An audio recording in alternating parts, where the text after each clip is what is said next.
Olá, muito obrigado pelo seu play, muito obrigado pela sua atenção. Esse é o Solada 67, sua dose semanal de metal e futebol, não necessariamente nessa ordem. Nós sempre gostamos de lembrar que a parte sonora da newsletter que você tem em solada.com.br. Eu sou o André Paz e, como sempre, estou na companhia do Thiago Zuma. E aí, pessoal, tudo certo? É semanal e de vez em quando dá uma falhadinha, mas a gente tá aqui de volta, assim.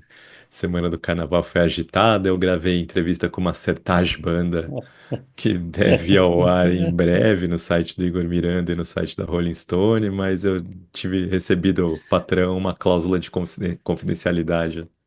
Não posso revelar o que foi descoberto nessa Stories. entrevista, assim, até sair. Uma hora sairá. Mas assim, falando em abrir jogo, né? Eu nem quero falar muito do técnico do Corinthians que não sabe se abrir o jogo, não sabe fechar o time, não sabe fazer nada. E o time fica nessa gangorra de emoções com um desempenho medíocre esse ano.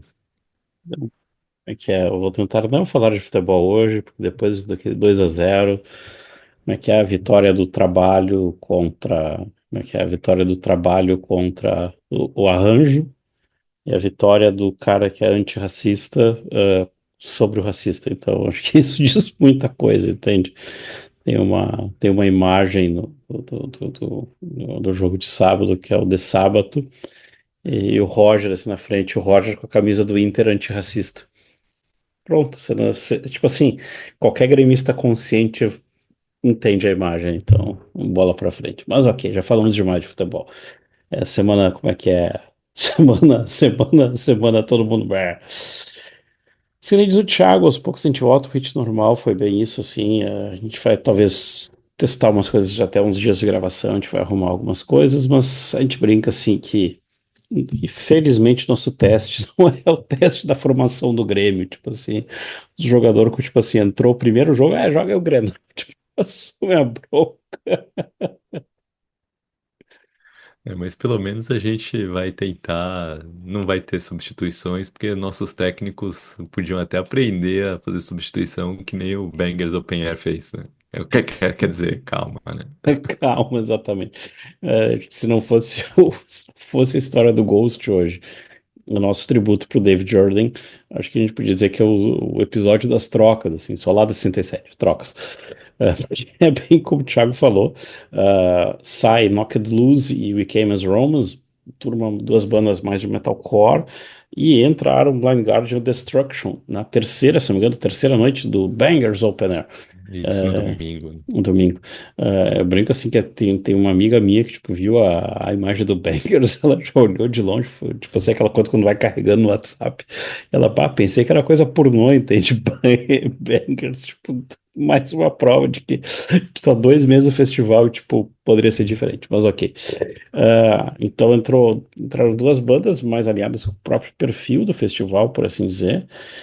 É ok, é um pouco de, como é que diz assim, o Thiago depois vai dar uma boa encaixada, mas não deixa de ser um pouco assim, da gente fica pensando, tipo, uma mudança dessas com menos, tô olhando aqui pro calendário do computador, menos de 2 meses antes dos festivais. Então, assim, a organização foi total na bola da segurança, assim, quem é que não tá aqui, que a gente sabe que é bom, que vai aguentar, parará. Só que ao mesmo tempo eu fico pensando nas bandas também falando, você precisa de mim agora. Então tá, a bola de segurança custa. Então é isso que eu fico pensando nessa altura do campeonato. Então, assim, né? A questão da bola de segurança, às vezes é uma banda que já tá acertada pro ano seguinte, que você consegue ser negociado, tipo, ó, vocês conseguem vir esse ano? Já estamos com a base acertada, e aí faz algum acerto, né, pra tirar os caras de férias e tal.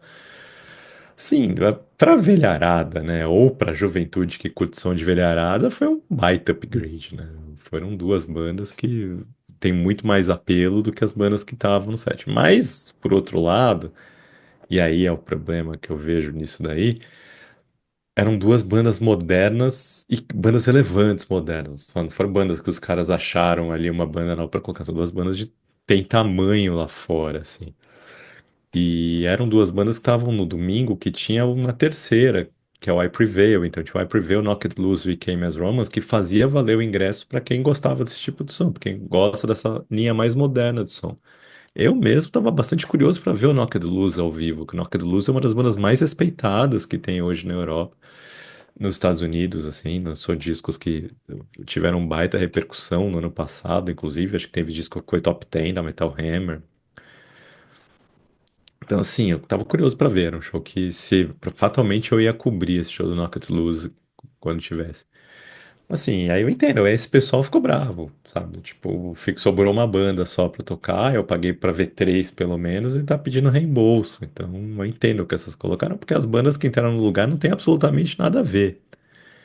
E aí talvez seja o Bangers Open Air finalmente tentando, entendendo que ele é um rolê de velha guarda, né? Ele surge com base na Road Crew e tal, e atrai basicamente o público dessa revista, assim. Então talvez comece a parar de insistir um pouco nessa parte mais moderna do som e deixa isso pro Notfest, que é especializado nisso. Tem os shows solos do System of a Down, aí 3 dias só em São Paulo, um desses shows em Interlagos, sabe? Vai trazer a EFI pra abrir. Então, sabe, tipo, teve o ano passado Bring Me The Horizon, que fez um mini fest que trouxe o Spirit Box, que é uma das bandas mais legais que lançou um baita disco na semana passada. Então, às vezes o Bangers entendeu, vamos trabalhar no que nosso público quer assistir e fazer o ingresso valer a pena pra essa galera, né? Porque o Beggars of Pena não tem grana pra bancar uns headliners nível Monsters of Rock. Até porque tem muita banda pra trazer. Então, de repente, eles conseguirem ser mais certeiros nessas bandas que vão agradar as pessoas ali, é mais negócio do que tentar atrair um público que é diferente do público que é o público de especialidade da organização, por causa de três ou quatro bandas, né? É assim, e aí a gente vai falar, né? Ele já também ter Blind Guardian e Destruction, que estão longe de ser aquela bandas que tocam pro prato de comida, né? Acho que foi uma resposta do tipo, antes que alguém viesse falar, aí, olha lá, a banda cancelando, o festival indo ladeira abaixo, tal. Então, acho isso. Agora, a questão do Knock It Loose e do It Came As Wrong, os duas são do mesmo empresário, né? A organização do Bangers disse que eles estavam pagando direitinho. Você vê que eles colocam que os pagamentos estavam indo conforme acordados, né? Provavelmente ainda não tinham pago o cachê inteiro, tinham pago só uma taxa de reserva, alguma coisa do tipo. E teria que pagar uma taxa final ali, mas provavelmente com alguma cláusula de rescisão ali nesse meio.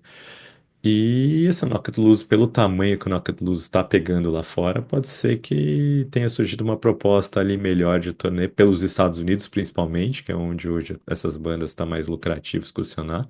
Europa está muito caro, o Reino Unido também, o Reino Unido já é caro naturalmente. Tem virtude da guerra, que teve um cessar-fogo assinado da guerra hoje. Vamos ver quanto tempo dura, quanto que isso vai funcionar. Enfim.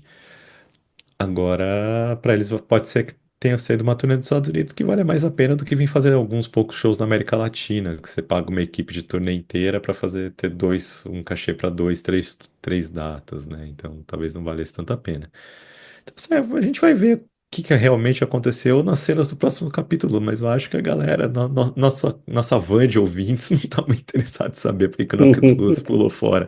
Tá mais celebrando que vai ter Blind Guardian e Destruction de novo. Não posso falar nada porque eu veria Blind Guardian, então não posso falar sobre isso. Mas falando em mover pessoas, esqueci de colocar no roteiro, mas faz aqui o gancho. A próxima banda que a gente vai falar também estava falando desse caso de mover pessoas, que é o caso do Ghost, virando a pauta ao vivo no Solar. Numa das 30 É, vai ter hoje a gente tá multipautas, né? A gente Exato. tá dando uma rebolada ali Tá, para que a tá, gente, tá, as tá. coisas que a gente perdeu com a semana e depois a gente fala mais disso. Mas quem também falou sobre essa questão de mover pessoas foi o Ghost.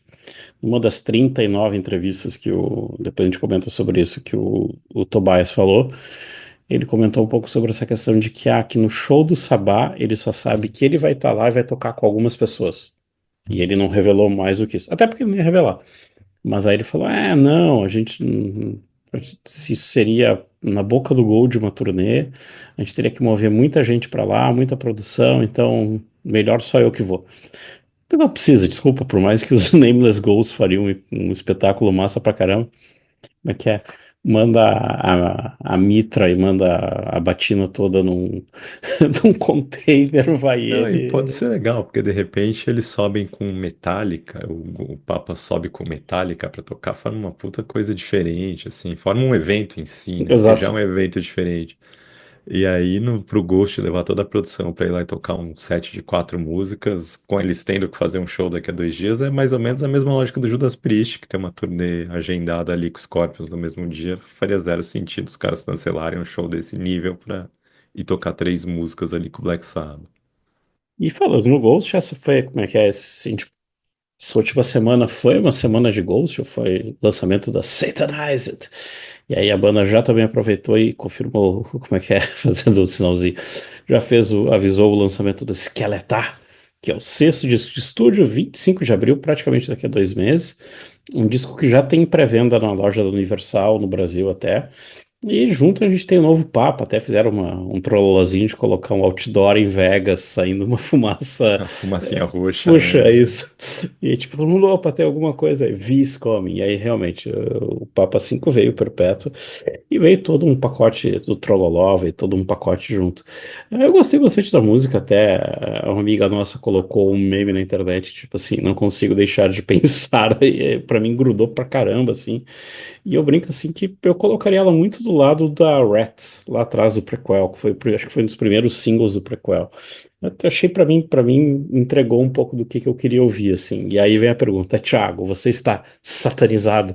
Porque é o mote deles na, na, Mas nas... sim. Exatamente. O clipe é muito bom. É, então, eu gostei da música, assim. Foi que eu gostei mais do que as músicas que eu ouvi do Impera, assim. Eu tenho o Impera, né? Não ouvi, eu tenho o disco, assim, mas eu não me lembro muito bem das músicas do Impera direito. Essa música já ficou mais na minha cabeça do que as músicas do Impera. Assim, eu achei até que ela é mais pesada um pouco que a Reds. Ela traz alguma coisa que me lembra um pouco de aproximação do Melhora, que talvez seja o melhor disco do Ghost, assim. Desculpa o trocadilho infame. Mas eu tava sentindo que essa forma mais comercial dos últimos 2 discos, eu achei que ficou meio esgotada no Impera. Acho que no Impera a coisa tava meio. Beleza, a gente tá forçando muito a mão nessa questão de abrir o público, e talvez isso dê pra emendar depois quando a gente estiver falando do David Jarden, como que a coisa funciona. Mas eu achei que esse disco retoma um pouco esse gosto um pouco mais pesado, esse gosto um pouco mais malvado, até de certa forma, que era uma coisa que tava meio se diluindo nos últimos discos. Naquela hora que tem um riffzão parado com o cara fazendo as citações em latim, aquilo me lembrou meio que o Opus Eponômios até, que ela deu aquela levada pesada que me lembra um pouco aquele clima ali, recitando os Coríntios, né? Então vai Corinthians. Então, mas é assim, é Ghost, né? Ghost, você senta que lá vem a historinha, né? Termina o clipe, você fica esperando o que que vai ser próximo. Então, pra quem acompanha isso, é sempre divertido. Eu confesso que eu já não consigo, não sei mais as diferenças entre as coisas. A gente tá falando do clipe, o clipe é muito engraçado porque tem o Tobias assim, eu vi a primeira vez, eu olhando os comentários assim, você não viu que era o Tobias de coisa? Eu falei, pá, ele, o padre, tipo, eu falei, e daí, tipo assim, e a banda são os Nameless Ghouls, então se você consegue ver os Nameless Ghouls pela primeira vez sem máscara, apesar que se você quiser tem na Wikipédia a lista de todos os Nameless Ghouls. É, internet 2025, né, cara? Não tem como você esconder mais nada de ninguém hoje em dia. Exatamente. A parte mais legal de toda essa história, a gente tá brincando entre nós, como é que é o Gene Simmons 2.0, o Gene Simmons do novo milênio, é que ele finalmente, ele acho que entendeu um pouco da promoção, assim, e, tipo, aproveitou o gancho do novo Papa e tava dando entrevista para tudo que era quanto podcast. Acho que até a gente tem que pedir uma, assim. Isso, bora lá, mandar e-mail pra assessoria, We fazer would uma like to entrevista com talk ele. with, we would like to talk with business with Tobias Forge. É capaz a gente conseguir a pauta justo por isso aí. Como é aquela. Eu sempre abrindo um parênteses, sempre lembrando daquela história do Thiago Sarkis. Feliz da vida. Entrevistei o Gene Simmons, 1 hora falando sobre negócio. Deve ter sido uma baita uma entrevista. Mas tem essa entrevista para o Planet Rock inglesa, uma entrevista de meia hora. Aliás, como é que é? Tudo que o cara da Planet Rock faz bem, acho que tipo, a gente, como é que é? Para mim, ele é o. Não é que ele faz bem, mas ele é o. Eu ia dizer que ele é a versão britânica do Ed Trunk, mas ele é muito melhor que o Ed Trunk. E é uma conversa muito franca. Quem que entrevistou? Você lembra o nome? Não é. Ah, é o cara que é o carequinha que sempre faz os negócios da Planet Rock. Porque eu não lembro o jeito. Planet Rock, eu lembro que eu acompanhava bastante, assim, Um mas cara que é da Kerrang, o nome é até engraçado, não é Lars alguma tô coisa. procurando aqui pra ver se eu encontro essa E entrevista do Quentin. o cara é tri bom, assim.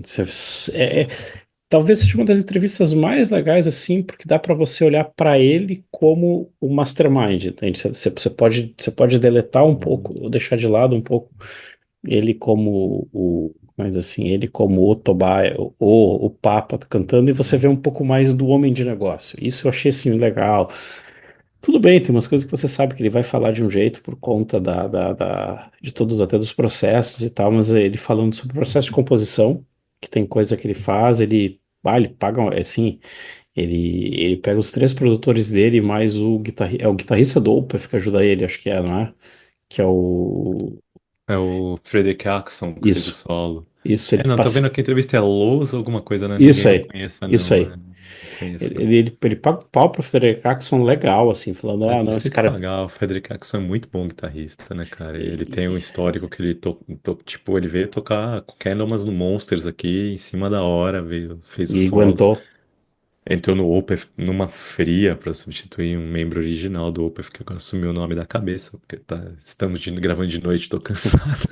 Sempre Martin E Mendes, não. teve, ele já tinha gravado com. Não, é Martin Mendes, não é nenhum dos uruguaios, é o fundador do Opeth, sumiu o nome da cabeça. Um dos fundadores do Opeth, né, dos membros originais do quarteto. Mas o Frederick Jackson, ele tinha gravado com o Talisman, de Scott Soto, sabe? Tem um histórico que vai de hard rock a psicodélico a death metal, né? E pro Ghost é uma mão na roda. Isso. Vai de boas, fecha todas. E o que eu achei mais legal é que tem uma hora que ele comenta algumas coisas da história das vestimentas e tal. É E Peter Lindgren, só pra isso, não deixar passar. exatamente. E essa máscara atual é uma máscara que ela pega metade da cara, ela mais encaixa por cima, assim. E aí você vê ele falando, você começa a pensar assim, será que a gente não vai chegar numa era quase unmasked do Ghost, assim, uma era que ele já tá tentando tirar a máscara, por assim dizer. É, vai saber, né? O Tobias tá ficando velho, quer umas máscaras mais leves, né? Agora com essa questão de emergência climática, de repente dá pra respirar melhor, né? Passar menos calor. Mas, como eu já disse antes, né? Você encaixar na historinha, você faz qualquer coisa. Inclusive, você pode botar um vocal feminino pra numa turnê substituir o Tobias ali. E ele tirou umas férias da estrada pra poder se recolocar ali. E pra cansei, vou pular fora. Fica aí, né? Aquele velho, realizar aquele velho sonho do Gene Simmons de a banda continua, eu e o Paul Stanley nos aposentamos, né? Aliás, para não esquecer, ele falou para essa entrevista Planet Rock que ele ficou algumas semanas isolado, sem contato com mídia, sem contato com nada. Tipo, eu, tipo assim, ok, invejei. É real, É, invejei, já assim. compensou, né? Já fez o Sim, contrário. zero assim. Ainda também na semana passada, foi acho que um dos eventos mais do nada, ultimamente. Assim, acho que roubou a saída do Nick McBrain, roubou o troféu do nada da saída do Nick McBrain, por assim dizer. Que foi bem, até a gente estava brincando entre nós, assim, foi bem a tempo de mandar newsletter, felizmente. Mas que foi a saída do Brent Hinds, um dos guitarristas e um dos fundadores do Mastodon. Foi uma notícia que veio do nada, veio assim, do nada. Isso veio na sexta-feira. No domingo, a banda tinha que tocar no festivalzinho Tu, Festival do Tu em que tem um Punta nome em Cana, Punta né? Cana, que até deu um rolo, porque o É, Tu tinha o Tu tá prometido dois dois sets sets especiais e e não entregou, a galera vai processar, uma ação civil a coletiva. galera colocou coisa no hotel. Estará ali nas notícias da STJD do fim de semana. Exatamente, exatamente. E só que o que foi interessante foi que, sim, era 3 dias antes disso acontecer. E aí o Ben Eller, que a gente brinca assim, que é mais conhecido hoje pelo canal do YouTube do que por outros feitos musicais, Uncle to- Ben, né? exatamente, topou o rojão, assumiu e todo mundo falou que assim, tipo, aguentou bem. A única coisa é que, tipo, isso não está confirmado se ele vai, se ele entrou de fato. Já tinha ficado um pouco da suspeita no ar, porque quando foi o evento que até a gente comentou na newsletter, quando foi o evento do Tu falar sobre a inspiração do Moby Dick como é que é, foi na Filarmônica, Ah, caramba, não é Filarmônica, mas foi não é do Balé nem na Né? Filarmônica. No Met, não foi isso? É, acho que foi na Filarmônica de Nova York, que foi um evento que teve um compositor de música erudita também, com eles, uma coisa legal pra caramba. Só foram 13, tem um rumor de que um deles estava com o olho machucado, então Tava, o Brand Taylor tava com os dois, tava com o olho roxo, assim. Ele alega que ele tinha sofrido um acidente doméstico, né? Mas aí é internet sendo internet, né? As pessoas já estavam começando a fazer associações ali, né? são Mas, PS. Vai. não, diga, diga. Não, não. Aí vem a pergunta que eu ia te fazer: como é que fica a banda sem um cara que era total assim, um dos representantes do metal sujo, entende? Você olha aquele cara com aquela tatuagem, metade, tipo assim, você é É, metal. né? Os caras, os quatro do Mastodon são bastante personalizáveis, bastante personagens, assim, né? Então você tira um, parece estranho, né? Agora, você só fazendo voltando um pouquinho, assim, eu acho que a saída do Nico McBrain não foi tão do nada, assim. O Nico Pois McBrain é. tinha desde que começou a turnê e o pessoal começou a ver que ele estava tocando meio ruim, aí a banda veio a público para falar que ele tinha sofrido um AVC ali, não sei se foi AVC ou se foi ataque cardíaco, o que que ele Vai teve, vencer, vai vencer, vai vencer. AVC, e ele tinha perdido uma parte da movimentação que tinha recuperado, só dele estar fazendo a turnê era mágica, então era meio que o murmurinho de que ele ia abandonar, que ele ia sair da banda já estava bem maduro, assim. A gente só não esperava que eles fossem anunciar na véspera de um Exatamente. show. Mas então, a do Mastodon foi surpresa total. Os caras vão tocar no fim de semana, de repente na sexta-feira o cara saiu da banda, sabe? Já temos. E não anunciaram o substituto, foi o cara foi tocar. Mas obviamente você não vai pra Punta Cana sem ter feito visto, um monte de coisa antes. Então provavelmente já era uma coisa que já devia estar sendo trabalhada, assim. Então, vou acreditar na história de que o Brent Hinds podia estar meio bater um Portnoy nele, sabe? Tipo, "Ó, cansei dessa vida, tá?" Ele deu entrevistas recentes falando que fazia 20 anos que ele estava na banda e estava sendo correria, não estava aproveitando tanta família, assim, né? Isso foi, né? Agora sim, esse ano teve uma outra mudança que veio do nada. Esse ano foi a mudança do Exodus, né? Quando tirou o Zitro Souza, trouxe de volta o Rob Dukes. E assim, o Zitro Souza veio a público esses dias dizer que ele só foi mandado embora. Tipo, não é que ele saiu, não foi comum um acordo, não foi nada. Foi, recebeu, tchau, valeu, estamos seguindo a vida. E no caso do Zitro Souza, apesar de ninguém ter falado nada, eu desconfio que é questão política, porque o Zitro Souza era meio trumpista ali, e o Gary Holt é o completo progressista, assim. Mas não sei dizer o que aconteceu. No caso do Mastodon, assim, o Brent Hinds é meio doido, né? Então, já deu umas declarações homofóbicas que obrigou a banda a se retratar. Então, talvez a relação já tivesse um pouco tumultuada lá dentro, assim, e a gente tá vendo, né? Agora, sim, o Brent tem um projeto com o Matt Pike, que o Matt Pike do Sleep, do High on Fire, tipo, um guitarrista histórico, talvez o maior, o melhor guitarrista que emule Tony Iommi da história, assim. E ele tá quieto, né? Não falou nada, ninguém sabe exatamente. Se alguma hora ele vai se posicionar. Acredito que não vai. Para mim, eu apostaria meio na teoria do que cansou de fazer turnê, relação não tá tão legal agora, sabe? Tô falando umas besteiras porque eu não aguento mais, sabe? Então, vai esfriar a cabeça. E a gente fica esperando aí as cenas do próximo capítulo nessa, talvez as pessoas mais interessadas em saber o que aconteceu, até porque a gente não sabe se o Uncle Ben ali vai ficar para sempre no Mastodon. Mas eu vi uns videozinhos dele tocando ali hoje à tarde, ele cantou bem, ele cantou também, né? Só que ele tocou. Ele tocou, ele cantou e ele foi bem, assim, então. E não é fácil aprender as músicas do Mastodon, né? Então, acho que já devia ter alguma coisa avisada um tempinho atrás ali. E tinha o pessoal resgatou um post dele de tempos atrás falando, olha, vem coisa boa por aí. Então, e lembrando que o Mastodon tem, como é que é, uma turnê com o Corrida e Cambria daqui a pouco. Então, tipo, muito provavelmente, tipo, não vai ter grandes mudanças daqui pra lá. Acho que é maio a turnê, uma coisa assim. Você falou sobre ficar quieto, estava lembrando que assim, ele as declarações, os primeiros posts dele, assim, tipo, com a cabeça quente nas redes sociais foram muito bons, assim. Ele colocou até o meme aquele do Ozzy com um morto muito louco, aí ele apagou, só que tinham feito print, assim. Ah, É, o print eterno, né, minha amiga? Eu falei, caramba, tipo, não faz isso não. Pra fechar a Turma das Baixas, assim, o episódio Baixas. Também tem troca brasileira. A Jéssica Falck, guitarrista da Cripta, deixou a banda depois de quase 3 anos.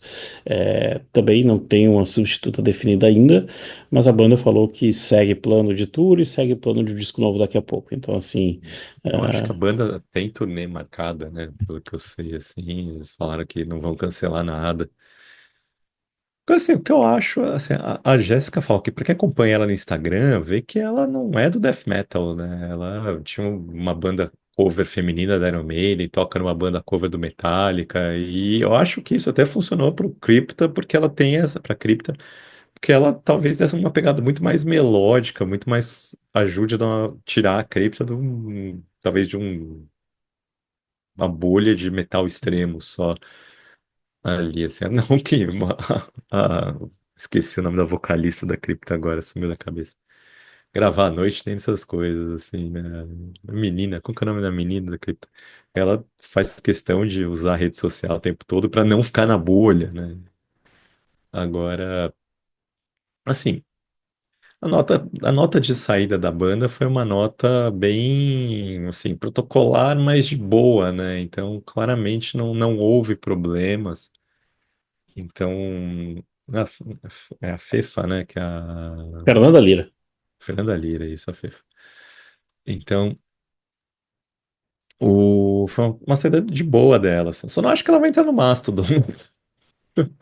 Que ela postou, não sei se ela postou na mesma semana, nos mesmos dias, um vídeo, ou se só resgataram um vídeo dela tocando Mastodon, assim, né? Ah, não, nessa hora todo gato é pardo, já É, resgata o coisa. exatamente, né? Então, não sei exatamente. Mas, assim, né? É engraçado ver que nos anos 90 ali, quando a gente pensou em vai ser um vocalista brasileiro no Iron Maiden, André Matos, Edu Falaschi, era uma coisa completamente impensável. Imagina um brasileiro no Iron Maiden. Hoje, depois do Eloy ali, qualquer um tá- qualquer brasileiro pode entrar em qualquer lugar, né? Sou brasileiro, não desisto nunca. Hum. Aliás, eu não sou tão slipnoteiro, mas teve uma música que o Slipknot resgatou num show agora faz pouco tempo e alguém comentou que era uma música que estava esquecida há um bom tempo e que parece que foi méritos do Eloy ir lá e resgatar a música, eles sentirem que dava pé pra tocar com ele. Então, tipo, major props pro senhor É, Eloy de nessa. repente é um efeito Hit Faulkner, né? Que o Hit Faulkner faz muito isso com o Judas, de buscar umas músicas do Judas que o Judas já não tocava fazia muito tempo, nem lembrava que existia. Olha como você tem um fã na banda, né? Um cara que não é da mesma geração, um pouco mais novo, mas que gosta pra caramba. Como é que é? Como diz uma certa banda que você entrevistou, mas que a gente não pode falar o nome, nada como ter pessoas que estudam a banda. Mas isso é outro episódio. Mas para fechar, uma coisa que ficou a gente também arriscando algumas coisas que ficaram assim. O Thiago estava lembrando, e a gente deixou passar isso há quase um pouquinho mais de um mês atrás, 5 de fevereiro.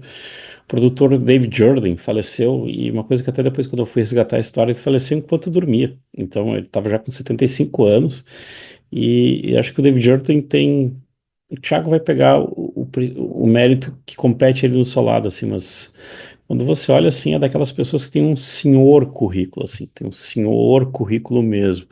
É legal porque ele não gostava de ser chamado de produtor, ele dizia, não, parece que assim, eu sou um cara mais diletante, eu sou um engenheiro de som, e é legal que ele falava como é que é, o disco tem que agradar uma pessoa, eu mesmo. Isso é uma bela frase para um produtor de disco.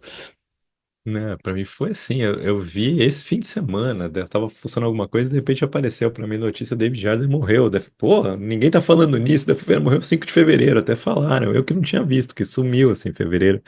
Essa desgraça que foi, janeiro teve 200 e 430 dias e fevereiro mal olhei já tava em março, assim, já tava no carnaval. Então é um grande meia-culpa essa parte do David Jordan, porque era uma daquelas coisas que a gente não podia ter deixado passar na newsletter quando aconteceu, né? E o David Jordan é um dos produtores icônicos, assim, então acho que é um produtor icônico que ele tem um mérito muito grande, a gente sabe que ele existe, mas a gente não consegue identificar muito bem quando ele gravou um disco ou não, que eu acho que é um dos grandes méritos disso. Mas aí depois tem o mérito que a gente vai falar, para não usar essa mesma palavra, que ele é um daqueles caras que ele é responsável por pegar bandas e fazer elas fazer elas tirarem o seu som. Mas aí vem justo esse mérito. Não é onde ele põe o seu som, como é que é.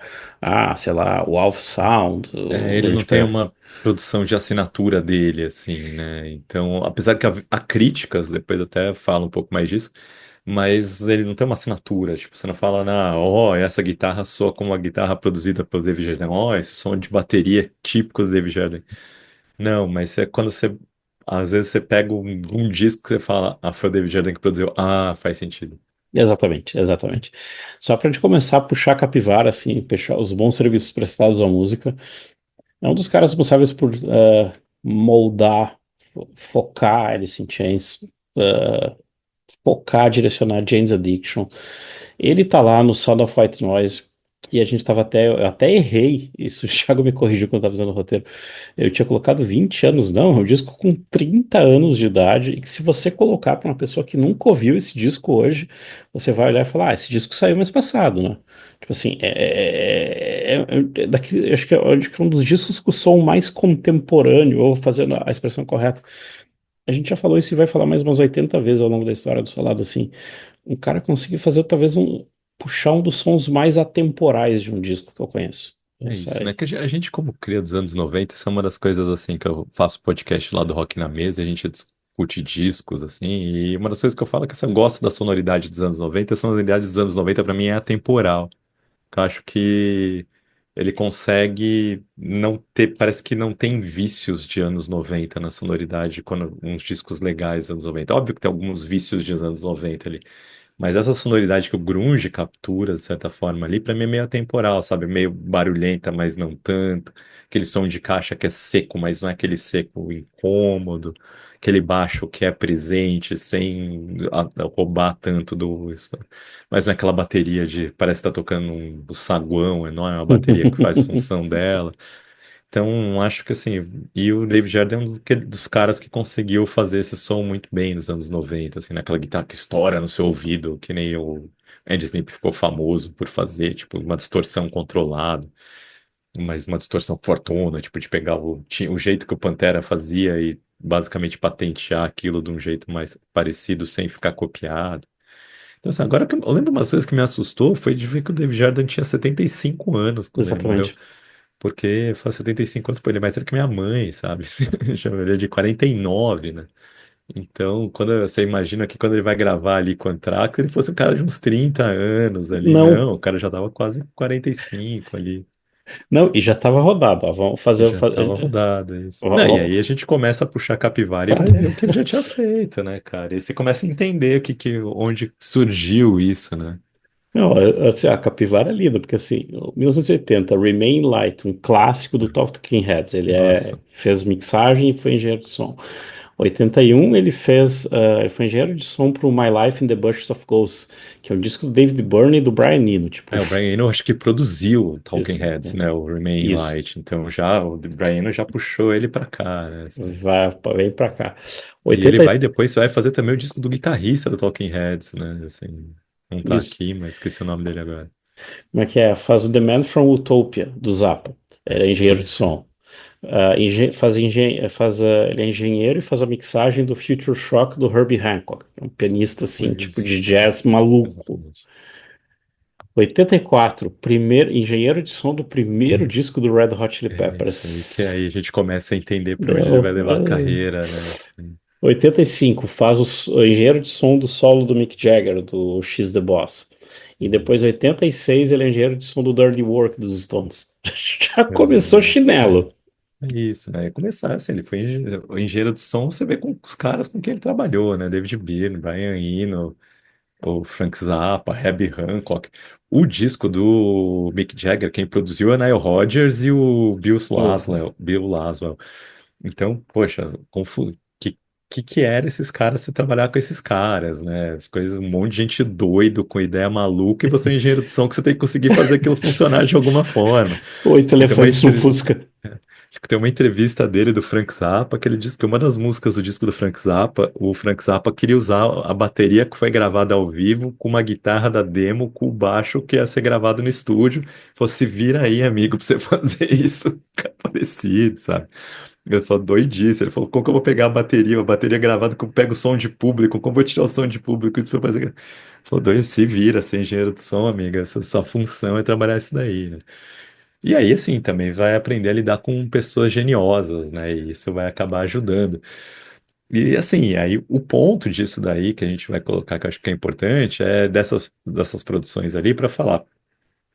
A produção do Mick Jagger, que ele vai ser engenheiro de som do Mick Jagger, ele vai trabalhar depois no Dirty Work do Rolling Stones, que foi gravado logo depois desse disco solo do Mick Jagger. E foi produzido pelo Steve Lillywhite. Só que ele entra, é um disco histórico que os Rolling Stones está em pé de guerra, assim. E ele acaba entrando nessa linha de fogo porque a banda, o resto da banda, acha que ele é o cara do Mick Jagger, porque ele foi engenheiro de som do disco do solo do Mick Jagger. E ele fica meio assim, caralho, né, mano? O que que é isso aqui? Eu tô nessa confusão, não quero mais ter que lidar com gente desse jeito, né? E aí, ele já tinha trabalhado com o Chili Peppers. Quem produz esse primeiro disco do Chili Peppers é o Andy Gill, que é lendário músico do Gang of Four, ali, uma das bandas históricas das origens do punk.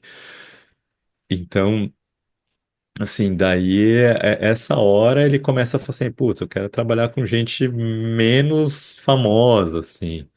E aí ele vai trabalhar com umas bandas tipo a gravadora pega ele assim para testar com umas bandas alternativas do college rock americano ali canadense que tinham sido contratadas por gravadoras grandes, tipo 5440, Beach Farmers. São discos legais para ouvir assim, para quem gosta daquele som de R.E.M. dos anos 80 ali. São bandas que dá para ouvir, você vai pegar ele tentando trabalhar com isso. Mas aí já tentando, pegando bandas que já tinham uma. Precisava aparar uma aresta que a gravadora, na expectativa da gravadora de fazer essas bandas ficarem grandes. E aí depois agora a gente vai para como é que é essa fase de pegar os grandes, daí agora que ele começa a pegar a molecada que vem vindo e começa a trabalhar bem. Aí assim, uma sequência linda, como é que é a sequência histórica do grunge. 88, Nothing Shocking do Jane's Addiction. 89, ele é engenheiro, ele faz a mixagem do Mother's Milk. Uhum. 90, ele tá no primeiro do Social Distortion. Depois, em 90, ele tá no Ritual do Love Habitual do Jane's Addiction. Em 90, ele encaixa o facelift do Alice É. in Chains. Não é o primeiro do Social Distortion, é o terceiro. É, O Social tá, Distortion é o primeiro por uma gravadora da grande, grande. né? Mas assim, dá pra colocar que nessa relação de discos ali, ele tá basicamente inventando o rock pesado mainstream dos anos 90, sabe? Só faltou o Faith No More pra dizer isso daí. Se ele tivesse trabalhado com Faith No More, basicamente quem definiu que ia ser o metal mainstream, metal, não dá pra dizer, mas o que Pesado. substituiu o hard rock, o farofento nos anos 90, ele começa, ele cria ali, basicamente. Assim, no, o Mother's Milk ele só mixou, né? Só mixou. Pega, tipo, vai fazer um disco do Chili Peppers que basicamente quebra a fronteira pro mainstream ali. E a produção foi do Michael Beinhorn. Michael Beinhorn tinha trabalhado com ele no disco do Herbie Hancock. Então você vê que os caras que trabalharam com ele sabia que valia a pena, o cara manjava do que estava fazendo. E é isso, acho que dessas bandas ali, talvez uma das mais icônicas ali dessa transição do hard oitentista para o grunge é o Jane's Addiction. Porque o Jane's Addiction, apesar daquela, ela ter aquela atitude punk, mas ela é metal na sonoridade dela, e o Dave Navarro é um guitar hero que você pode colocar ali do lado de qualquer guitarrista da cena farofa ali dos anos 80, que ele é muito mais, ele é tão habilidoso quanto e mais inventivo, assim. E aí também tem o fato que é todo mundo junk, todo mundo maluco ali, todo mundo cabeçudo, assim, né? E o David Jarden consegue dar uma ordem nisso, ele vai fazer o Nothing's Shocking, é um disco completamente doente, que chega no top 100 da Billboard e virou disco de platina. Depois o Ritual do Lo Habitual, pô, o cara consegue botar um disco desses top 20, sabe? 1990. Sabe, tipo, ele tá sentindo, ele tá conseguindo entregar essa mudança de sonoridade, essa mudança de percepção do público, ele tá conseguindo entrar nesse público novo, assim. E aí, assim, é que é legal de falar disso daí é que uma das coisas que o David Jardim vai ficar famoso é essa questão dele conseguir controlar as pessoas complicadas, as pessoas viciadas, os drogaditos ali. E antes desses discos todos, ele tinha sido indicado para trabalhar com Replacements. Replacements tá uma das mais icônicas bandas do rock alternativo americano dos anos 80, college rock, né, se quiser colocar. Na época do que o Replacement estava preparando para lançar o Please to Meet Me, que lançou em 86, talvez o grande clássico deles, aí a gente pode discutir se é o Larry B, se é o Larry B, se é o Tim, mas é uma outra discussão ali. Agora, a banda não quis trabalhar com ele, sabe? O Replacements virou e falou: esse cara é muito cabeça fechada, sabe? Ele é sóbrio, ele não, tipo, quer que a gente trabalhe em horários, exige que a gente chegue sóbrio no estúdio. Não, amigo, a gente não quer trabalhar com um cara assim, não. Esse cara também era farreiro, né? Molecada. E eles não contratam para trabalhar com o David Jordan. E aí, um outro episódio parecido aconteceu com o senhor Dave Mustaine do The Megadeth, na hora do Rust in Peace. Que o Rust in Peace ele foi produzido pelo Mike Clink e pelo Dave Mustaine também. Mas o Mike Clinker, ele era o produtor do Appetite for Destruction do Guns N' Roses e estava meio que contratado para produzir o disco novo do Guns N' Roses. Lembrar o Mike Clinker, o Metallica tenta trabalhar com o Mike Clinker no Injustice for All e não consegue, manda o Mike Clinker embora, chama o Fleming Rasmussen de novo para fazer o Injustice for All. E o Mike Clink vai trabalhar com o Megadeth no Rust in Peace. Basicamente, o Mike Clink não trabalha com o Dave Mustaine, porque o Dave Mustaine tá no rehab enquanto ele tá gravando todas as partes dos outros caras.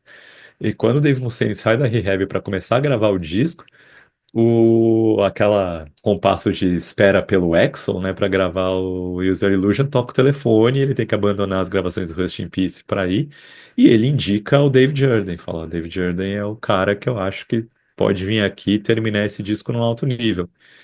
Só que aí, imagina assim, né, os dois Davis se bicando, né, recém saído da rehab, completamente doido nos withdrawal dele ali, nos Cold Turkey, e tendo, temendo relapsos ali, e enquanto isso, o David Jordan querendo controlar o cara total. Deu errado isso, e o Dave Mustaine diz que tinha muito Dave num lugar só, um Dave tem que ceder. E aí acaba demitindo o David Jordan e ele termina o disco com eu esqueci o nome, Micaiah alguma coisa, que foi o assistente engenheiro de som dele. Como é que é? Eram três Daves, o Dave Mustaine, o Dave Ellefson. Mas Dave Lefson Jr., né? Assim, nem lembro, assim. Tipo, o que é mais curioso é que no futuro só teve lugar para um Dave mesmo. Exatamente. Assim. Mas aí a gente chega no Alice in Chains, né? Até antes do Alice in Chains dá pra falar um pouco do Social Distortion, porque esse disco, o auto-intitulado Social Distortion, foi o primeiro por uma gravadora grande, assim. E eles estavam no disco anterior deles começando a fazer uma mistura de punk com uma pegada meio country, assim, como se fosse uma energia harmoníaca, uma energia de Ramones para Creedence, assim. E quando chega ali, o Dave ajuda a banda, o responsável por fazer a banda, chegar nesse equilíbrio por uma banda, que era uma banda que completamente underground, botar um disco no top 200 da Billboard de 1990, que era uma coisa bem difícil, consegue fazer esse disco ganhar disco de ouro. Então você imagina que tá ali, ele bota o Social Distortion no top 200, bota o Ritual de l'Habitual para ser top 20, e aí tem o fator Alice in Chains, né? O fator Alice in Chains é legal a gente situar o que que era o Alice in Chains e qual que é a importância do David Jordan para Alice in Exatamente. Chains. Porque o Alice in Chains não é a típica banda de Seattle que tava borbulhando, esperando para explodir, assim. O Alice in Chains eram uns caras ali que tinham sido...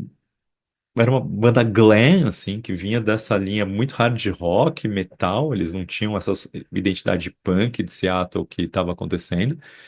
Eles eram meio novatos na cena, eles eram mais novos que o resto das bandas ali. E, inclusive, foram pegados, assim, eles foram quem pegou para empresariar eles foi a Susan Silver que foi ser esposa do Chris Cornell, que era namorada do Chris Cornell, foi ser esposa do Chris Cornell, Soundgarden, e ele trouxe a banda para ficar junto com o Soundgarden, assim, tanto é que a galera brincava, que era o Soundgarden e o Kindergarten, né, Alice in Chains. E assim, o Soundgarden estava fazendo uma frescura para essa. Eles tinham recebido uma proposta de gravadoras grandes e falou: não, nós vamos lançar um disco pela SST primeiro, SST famosa gravadora de punk do cara da banda do Black Flag, esqueci o nome dele, do Greg Ginn, acho. E, e aí só depois eles vão lançar o Louder Than Love em 89, assim. O Pearl Jam não existia ainda, assim. O que você tinha ali era o Mother Love Bone, que era, os caras do Mother Love Bone já eram algumas bandas que era meio que o Malfunction, que é o do Andrew Wood, e era o Stone Gossard e o Jeff Ament, que já estavam no Green River, que é, vai sair o Mudhoney também, o vocal do Mudhoney, que era dessa banda. Então, Mother Love Bone já era meio que veterano na cena, assim como Soundgarden, e eles assinam com uma gravadora grande e vão lançar o Apple Sai, que é o primeiro, o primeiro e único disco do Mother Love Bone, sai em 1990 também, e ele vai sair um pouquinho antes do Facelift. E o Andrew Wood morre um pouco antes, assim, e tá todo mundo meio junto, porque o Andrew Wood era muito amigo do Chris Cornell e o Alice in Chains era muito amigo, tava muito ligado, então o Alice in Chains conhecia o Andrew Wood, não à toa, o Wood, que é a música que vai sair no Dirt, ali é uma homenagem ao Andrew Wood, assim.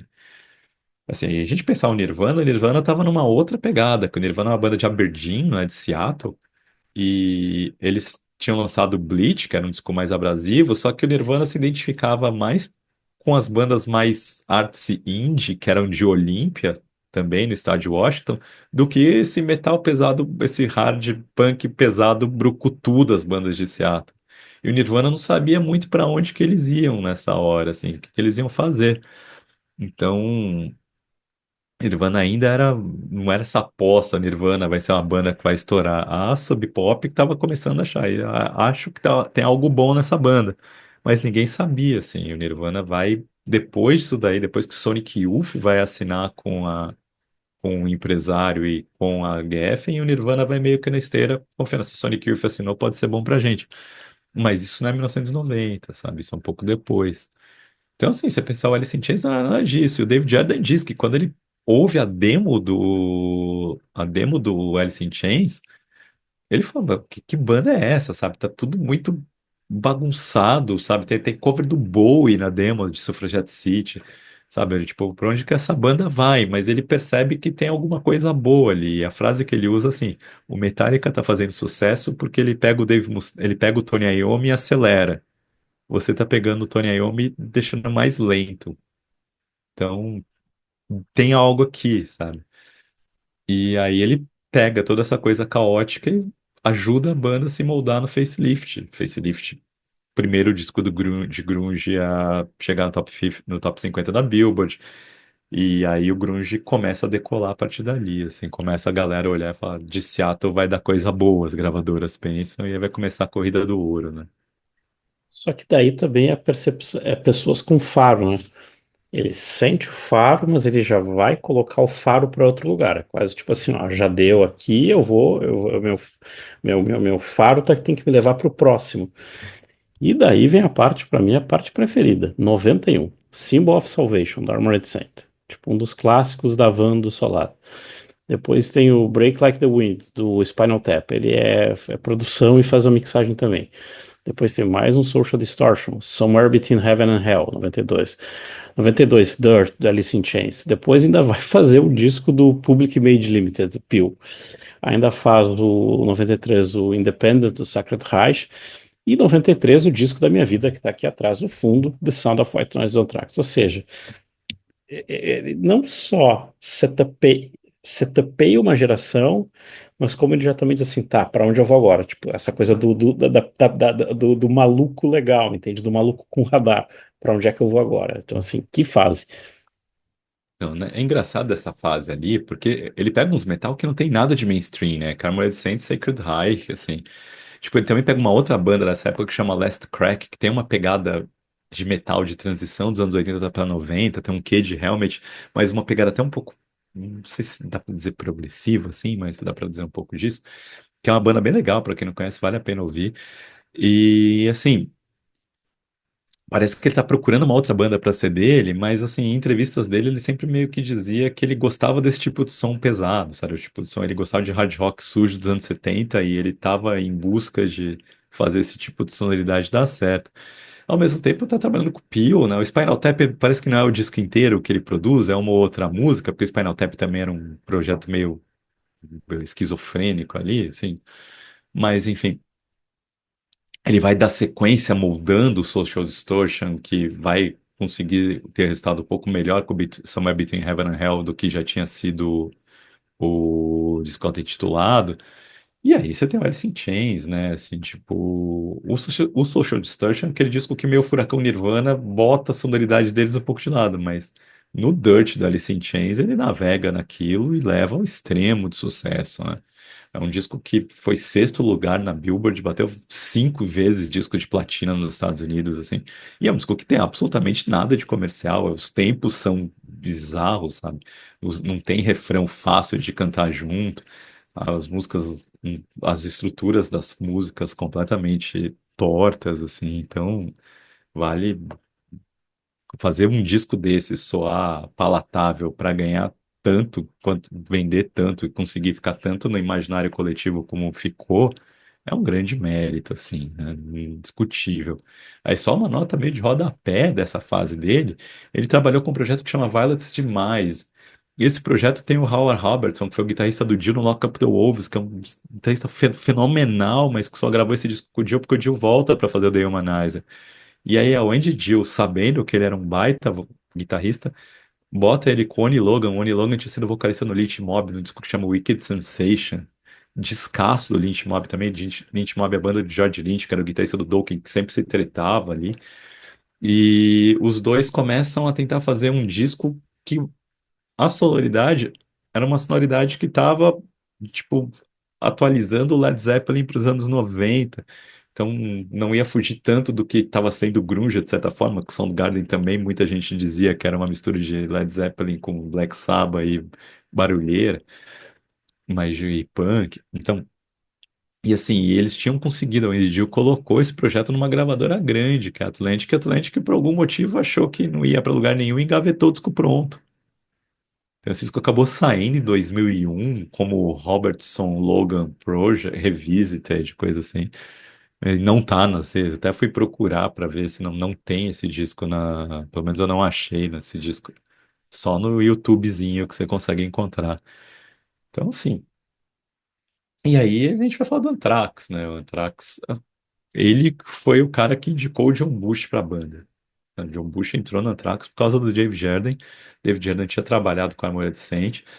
E no Symbol of Salvation, ele também, assim, né, ele vai reconfigurar o som do Anthrax para os anos 90 ali no Sounds of White Noise.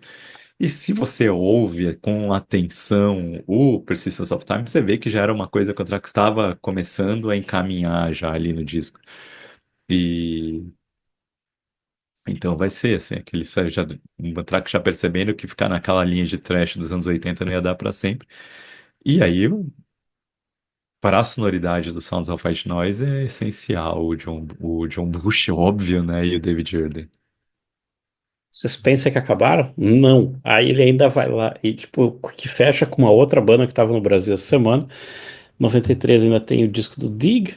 Depois 94 tem o Meat Puppets, Too High to Die. E daí vem uma tríadezinha, como se os outros não fossem bons. 96, o Mata-Leão, do Biohazard. 97, o Ixnay on the Ombre, do Offspring. E 98, Americano, do Offspring. Então, tipo assim, também tava lá ajudando a pegar esse Offspring tipo, já tinha sucesso, mas ajudar a empacotar melhor ainda. É isso, né?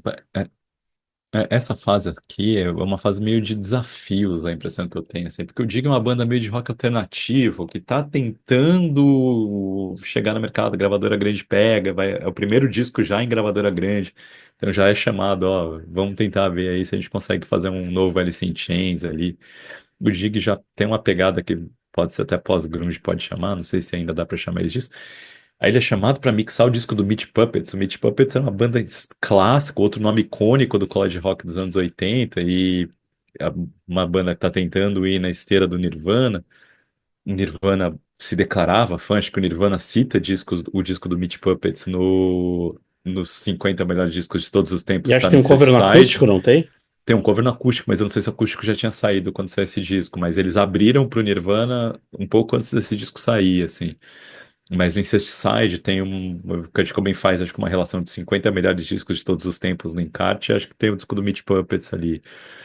Então assim, mas ainda nisso daí, vai ter em 97 vai ter um disco de uma banda que chama Edna Swap, que já essa aí já tem uma pegada bem pós-grunge, aquela pegada Creed, mas tem o vocal feminino, e vai ficar pra história porque a versão original de Thorn é deles. A Thorn que no ano seguinte vai ser lançado pela Natalia Imbruglia numa versão completamente diferente.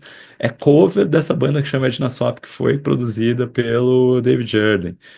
Aí tem uma outra banda também que chama Stabbing Westward, que é um Nine Inch Nailzinho, assim, que ele tenta lá, ele tá tentando, sabe? Ele tá procurando, você vê que não tem uma sonoridade típica do que ele faz, ele tá pegando bandas de várias coisas, tentando achar ali, né? O Mata-Leão com o Biohazard é o primeiro disco sem o Bob Campbell. O Bob Campbell é um dos fundadores do Biohazard, então eles deixam de ter, só passam a ter um guitarrista na banda. E o Biohazard vinha numa baita ascensão chamam o David Jordan para ver se o David Jordan é o cara que vai conseguir manter, fazer essa fase de ascensão e não consegue. O Mata-Leão, apesar de ser um disco legal, é um disco que não faz tanto sucesso quanto tinha feito State of the World Address e o Urban Discipline anteriormente. E aí no Offspring ele pega um grande desafio, né? Porque o Smash tinha sido lançado por uma gravadora independente, Epitaph, que é dos caras do Bad Religion, e chegou em número 4 na Billboard. Isso nunca tinha acontecido, de um disco independente chegar tão alto na Billboard. E acabou sendo um disco 6 vezes platina até hoje, então é um disco absurdamente sucesso. E aí vai sair o Ixnay on the Ombre, que aí já tem a Columbia por trás, uma gravadora grande, mas ele não consegue, o Ixnay on the Ombre não consegue manter esse sucesso, essa escalada de sucesso. Só chega a número 9 em nono lugar da Billboard, só foi platina uma vez, o que pra quem vinha de 6 não é tanta coisa, assim. Mas assim, né, a banda se dá bem com ele, acredita no trabalho, né? Vamos dar sequência, é médio prazo, né? Vamos, como diz ali, né? Tá prestigiado, né? E aí ele vai fazer a Americana. E se a Americana não chega a superar o Smash em vendas ali, ele chegou a segundo lugar na Billboard, foi um lugar acima, né? E conseguiu ganhar 5 discos de platina. Mas aí já tem todo o suporte de uma gravadora grande. Já tem umas músicas insuportáveis na Americana. Naquela Pretty Fly é um saco aquela música.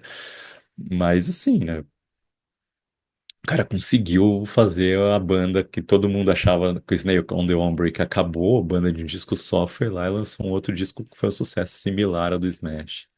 Isso tudo é porque eles fizeram um cover de Beatles, né? Tem a cover de Obladi Obladali. Todo, todo show do Paul, quando toca Obladi Obladali, eu canto Why Don't You Get a Job? Outra música chata pra diaba. E aquela The Kids Are Alright, tocou pra caramba, tocou até na minha formatura essa música. Então, tipo, Mas essa eu acho melhorzinha. Mas as duas outras, hum. nossa senhora. Então vamos fazer o fim, depois ele vai ficando com menos bandas, vai ficando mais a dele. 99, o Rev, do Perry Farrell. Depois 2000, o Deviant, do Pitch Shifter. Já tá, o radar ainda segue antenadaço. Depois 2001, o The Pleasure and the Greed, do Big Rack. 2002, A Passage in Time, do Authority Zero. 2003, Before Everything and After, do MXPX, Punk. 2013, o disco Entitled, do Richie Ramone, e o último, um dos últimos que ele fez, o Rare Breed, do The Shrine. Então, assim, o que que esse cara tinha de diferente? Então, tipo assim, ainda podia ter parado, mas ainda estava tentando outras Sim, coisas. ele tava ali. Mesmo assim, esse do Shrine, eu acho que é o último disco deles. Eu não consegui achar nenhum outro disco produzido por ele, nem no Discogs, nem no Wikipedia.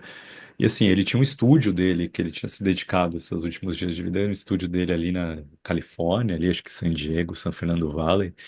E esse estúdio dele, levava a banda pra lá, mas não tava mais produzindo, sabe? Tá velho também, né? Mas assim, você começa a ver que ele continua, né? Ele tá, assim, apesar de trabalhar com o Perry Farrell, foi retomar a parceria do James Addiction, você tem o Hit Ramone, que talvez seja o baterista mais esquecido dos Ramones ali, né? Não é o Mark Ramone nem o Tommy Ramone. Mas assim, ele vai ter que pegar o Pitch Shifter. O Pitch Shifter é uma banda que tá ainda na esteira do nu metal, e você tem o Big Rack que é também na esteira do pós-grunge, ele tá tentando dar cara para essas bandas assim. E aí você tem o Big Rack, de fato tem uma. É uma banda legal, o Big Rack, que ele tem essa pegada meio pós-grunge, mas tem umas coisas meio prog, os arranjos são bem legaisinhos, você vale a pena pegar. E o Authority Zero e o MXPX, que é punk, pop punk, né? Estamos tentando, já deu certo com Offspring, vamos tentar achar um novo Offspring ali. Então, assim, o Shrine é uma banda de stoner, assim, aquela banda de pegada stoner, stoner meio não metal, mas na linha do Kyuss, e que tinha lançado dois discos bem legais. E ele vai produzir o terceiro disco do The Shrine, o Hairbreed, que eu acho o pior disco do The Shrine, assim. E aí talvez chegue a hora de a gente começar a entender quando a coisa começa a parar de dar certo, né? Foi um disco que a Century Media, que o The Shrine grava pela Century Media, e que não consegue reverberar como os dois anteriores estavam reverberando no underground. E aí, sim, a gente tá falando dessa busca dele, que ele teve de pegar o Armored Saint, pegar o Sacred Heart, tentar dar essa. Não fazer aparar a aresta, mas não fazer a banda perder personalidade, que acho que era a grande questão, que era a grande coisa que ele conseguia fazer. Então ele moldava essa banda para um público maior, mas a banda não perdia a cara dela. E a banda continuava soando única, continuava com a sonoridade própria dessa banda. Então não era do tipo, passou pelo processo de David Jardinização e agora só aparecido como é uma das críticas que o Roy Z começou a receber, aquelas críticas que Steven o Wilson? Brand Snip, Steven Wilson menos até, mas de certa forma, tem algumas coisas que aconteciam. E o David Jardim é umas coisas que, bom, algumas das pessoas reclamam do David Jardim das mixagens, que dizem que o David Jardim de fato tirava um pouco da, como que eu vou dizer, da aspereza das mixagens, assim. Então, às vezes a banda não soava, poderia soar mais agressiva do que soa, o David Jardim tira um pouco disso. E mesmo na fase clássica, a gente fala, não gosta de algumas mixagens, que eu acho uma loucura você falar que você não gosta das mixagens do Sounds of White Noise, mas tem gente que reclama dessas mixagens, acho que ele tá muito, não padronizada, mas tá, a guitarra tá soando um pouco redondinha demais, sabe?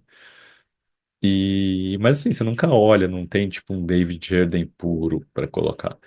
E talvez acho que esse tenha sido o problema, né? Que hoje em dia, se a gente pensar como que a gente consome música, que não é mais a galera ouvindo no rádio, é playlist específica de estilos que você vai colocar ali.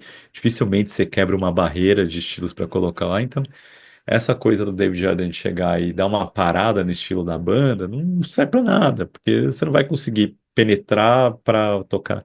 Não é como se você vai conseguir pegar uma banda nova e essa banda nova vai entrar na playlist da Lady Gaga e vai fazer com que o cara que ouça a Lady Gaga ouça uma banda de hard rock nova, sabe? Como acontecia quando Def Leppard entrava, tocava numa rádio junto com uma música da Madonna, assim. Então, essas coisas não acontecem mais, tipo, não vai ter mais um Nirvana indo lá e passando o Michael Jackson de primeiro lugar, porque tá completamente fechado dessas bolhas, tá todo mundo fechado no que o algoritmo te manda, e o algoritmo te mantém nas mesmas coisas, isso quando o algoritmo não te coloca nas coisas inventadas para dar dinheiro para as pessoas, né? Então, assim, aí talvez seja esse o ponto, né? O David Jardim funcionou enquanto existia um mercado para o qual o que ele era gênio de fazer, que era aparar essas arestas, funcionava. Hoje em dia, assim, você tem um som diferente, adianta alguma coisa ele não soar incômodo? Então, aí pode ser que o público que goste de som diferente se incomode porque você deixou, você tirou um pouco da agressividade desse som. Tirou um pouco da agressividade, não da agressividade da banda, mas de como soa agressivo ao ouvido, né? Então, Você traiu, daí alguém diria como é que é. Seu produtor traiu a causa punk. Você, hum, você está muito suave. hum. Depois desse episódio, o que que vale puxar para ouvir dessa lista? Eu confesso que eu estava muito inclinado em colocar o Talking Heads, que é uma banda que faz pouco tempo que começou, acho que rever com atenção. O Stop Picking Sense me deu me deu uma calibrada em umas coisas. Mas eu ainda acho que ficaria no Sound of White Noise, que eu sempre vou dizer, tipo, eu sempre de tempos em tempos vou lembrar desse disco, e do próprio Symbol of Salvation, que eu acho que era o grande disco que deveria ter sido em 91 e infelizmente não foi. Tá Assim, aqui. então, Vai. o Dirt e o Symbol of Salvation são dois dos grandes discos da minha vida, né? Então, assim, é difícil não recomendá-los, assim, né? Lembrar que o Symbol of Salvation, ele saiu pela Metal Blade, né? Que não era... se ainda tivesse ainda a Chrysalis por trás, uma gravadora grande, talvez tivesse um apoio para que o disco tivesse estourado. Mas, assim, o David Jordan faz um trabalho ali porque ele pega a banda em caco, né? A história do Symbol of Salvation é a banda o Dave Pritchard. com leucemia ali, doente, compondo tudo, chamando a banda pra vir, gravando demo em desespero, porque ele não sabe quanto tempo mais ele tem de vida, tentando fazer transplantes de medula, nenhuma dando certo. Foi descobrir a família, que ele era do filho adotivo, foi descobrir a família biológica dele pra ver se conseguia. E aí, infelizmente, ele não sobrevive. E aí a banda acaba quando ele não sobrevive, e essas demos acabam caindo na mão do Brian Slagel e do Malcolm Dome, da Kerrang, finado Malcolm Dome. E o Malcolm Dome bota ali, na hora que sai uma discos do ano de 1990, o Malcolm Dome vai lá e coloca as demos do Armored Saint, sabe? Tipo, isso aqui é muito bom, alguém tem que lançar isso. E aí o Brian Slagel resolve juntar a banda e chama o David Jordan para fazer parte desse processo de reagrupar a banda, vai trazer, vai o Dave Pritchard já era guitarrista sozinho, então vai voltar o Phil Sandoval, que é o irmão do Gonzo Sandoval, que toca no primeiro disco que sai.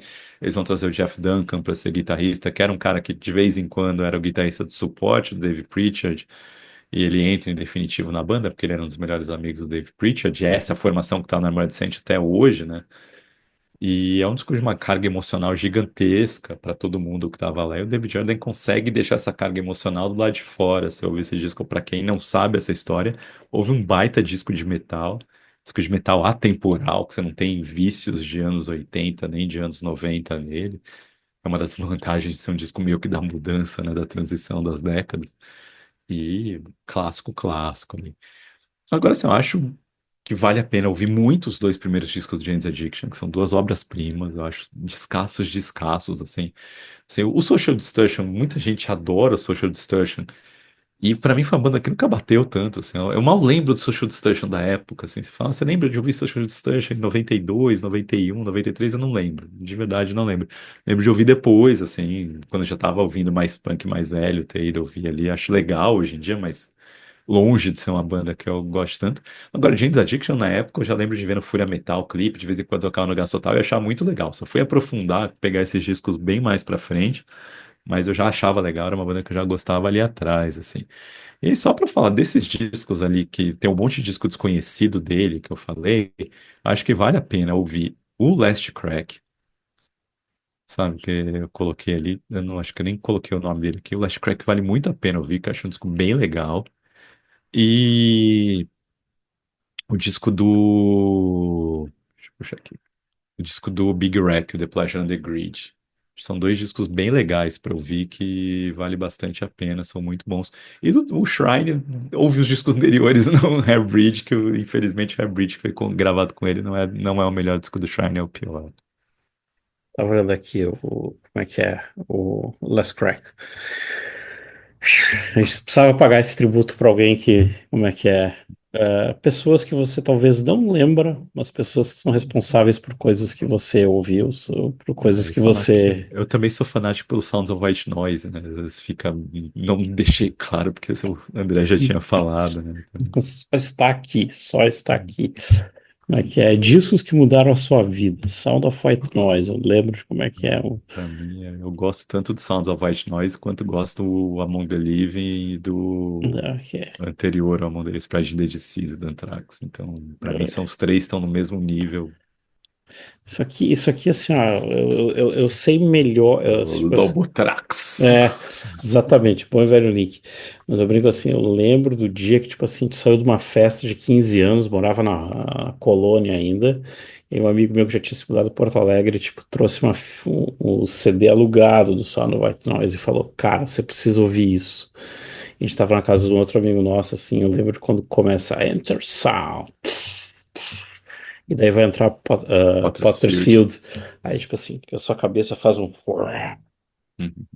Tipo assim, a sua É, vida é outra depois daquilo, eu assim. ainda lembro quando no 89, nós vamos tocar agora a nova música do Anthrax, quase tocar um, ele entra com essa de bater. Eu falei, nossa, mano, o que que é isso?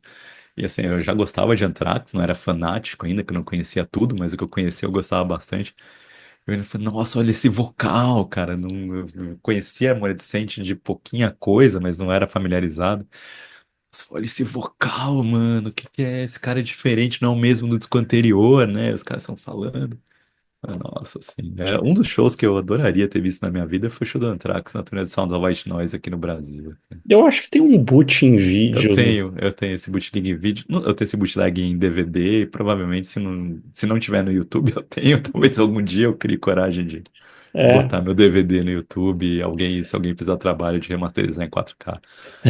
a gente acha uma IA faz isso, mas esse tem um, é uma das coisas que é rápido, mas é legal porque daquela própria série de documentários do aniversário do Anthrax na pandemia, eles têm um episódiozinho que falam desse começo ali do White Noise também, que é legal.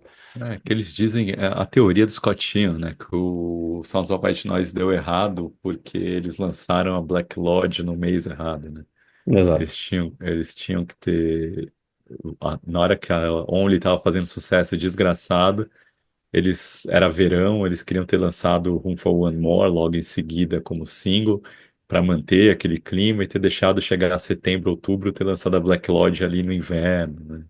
Que aí a Black Lodge, inspirada na Black Lodge do Twin Peaks, Pix. com o Ângelo Badalamenti trabalhando junto com eles na produção da música, né? Nos arranjos orquestrados da música. E aí o clipe tem todo esse vibe Twin Peaks. Eles acharam que o clipe. A história do que o Scott Ian fala é. Os caras estão oferecendo uma grana pra gente fazer o clipe agora, como que eu vou falar não pra gravadora, né? Tem que aceitar e vamos fazer isso, mas eu acho que é errado, não é a hora de lançar esse clipe. Ele diz que o Sounds of White Noise perde tração por causa disso. Senão teria sido um disco talvez o mais bem sucedido da carreira do Anthrax. Isso é a teoria do Scott Ian, não dá pra saber, né? Ah, não sei como Onde é foi que. a música que o James Hetfield disse que era a música perfeita de heavy metal, né? E é a música perfeita de heavy metal. E sempre lembrando como é que anos depois o Metallica vai. A gente tem que uma hora fazer como é que é Irmãos Perdidos no Nascimento. Aí depois o Metallica vai copiar Fueled do Anthrax para virar Fuel. Então, tipo, Uhum. tipo One, assim, two, three, four, one, two, é, three, four. Kickstart, Started on turning me on me over. over. Aí, Got someone else to bela música. sober. E o outro, Músicaça. e aliás, um tempo aqui, ó, que coisa que a gente sempre fala, deixa eu até pegar no Apple Music enquanto falo, e, aqui, ó, deixa eu pegar É, vai álbum, fazer 30 anos o Stone for Two esse ano. e é um disco assim, ó, na Apple, por exemplo, só tem o Sound of White Noise e o Volume 8, então, tipo, Vai esse é um, entender por que diabo, né? Que é da Island, né? Por que saiu? O gravador é grande, por que que eles não. O que que aconteceu para não estar isso aí? Talvez porque tem Dimebag da Hell esteja gravado participação, né? então, o Pode disco ser de vez em que. quando eu vou pro YouTube. Ah, Como é que é? A gente fecha, como é que é? O momento que a gente já tá assim no pós, na é, é, prorrogação. isso. Anthrax era uma das coisas que eu tinha vários discos os discos da fase de John Bush em as MP3 que eu carregava de um micro pro outro. Quando eu migrava de um micro novo para outro micro, eu levava os MP3 do Anthrax com o John Bush. Faltou alguma coisa? Eu acho que não. Não, acho que Vai foi ouvir David Jordan. exaustivo do David Jordan. Vai ouvir David Jordan. Como é que é? Isso, dê Agradecer ao tiozinho. valor a ele, agradeça o tiozinho, é uma pessoa importante para nós. Então é isso, pessoal. A gente volta na semana que vem. Como é que é? A gente não sabe como é que estaremos pós destroços de Itaquera e do Beira-Rio. Então, como é que vai ser? Ou como é que é no meu caso, São João del Rei, quando o teu time está com medo do poderoso Mighty Athletic. Então, vamos lá. Muito obrigado pelo seu play, como a gente sempre gosta de falar. Muito obrigado pela sua atenção mesmo. Valeu, valeu, valeu. E não esqueça de assinar a newsletter em solada.com.br. Um abraço. Valeu, gente, abração.